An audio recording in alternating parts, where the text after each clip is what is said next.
بسم الله الرحمن الرحيم حامدا ومصليا يوم محترم رور دا پوښتنه کوي دی وایي په دغسې کمره کې چې هلته قرآن عظیم شان پروت وي او یا نور دیني کتابونه پراته وي یا د الله جل جلاله نوم وي یا د رسول الله صلی الله علیه وسلم نوم په دغسې کمره کې په دغسې وطا کې د خپلې کوروالا سره کوروالی کول یا جماع کول دا د شریعت د نگاه څخه جائز دی او که نه دی جائز.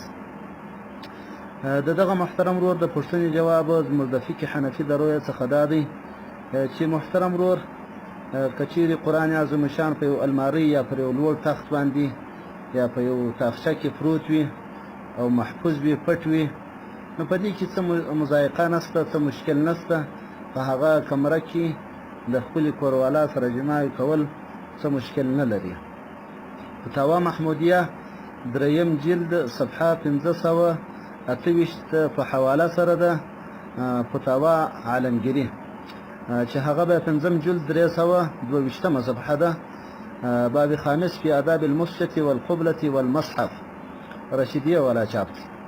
ولهذا محترم رور په دې کې څه مشکل نشته. او همدغه رقم نجم الفتاوا پنځم جلد چې هغه موافقه د مطبوعه د چاپ شوي سره نه ده پنځم جلد ده په هغه کې وایي چې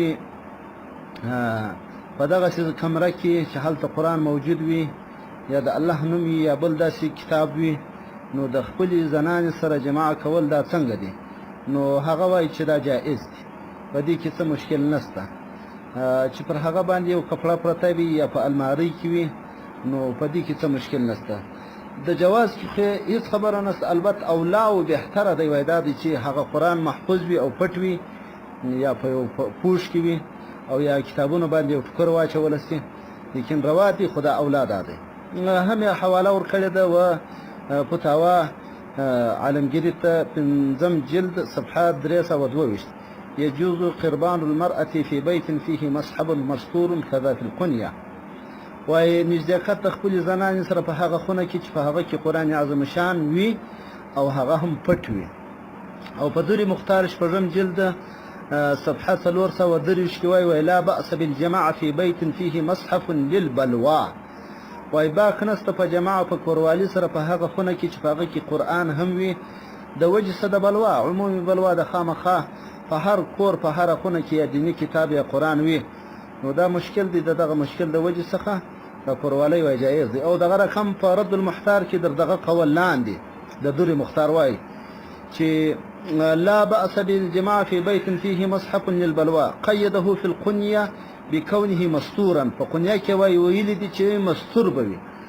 دی وایي دغه حمل کول یې پر اولویت دی چې دا قرآن به پټ وي. دا یعنې دا معنا چې اولاد ده چې پټ وي که نه جایز دی.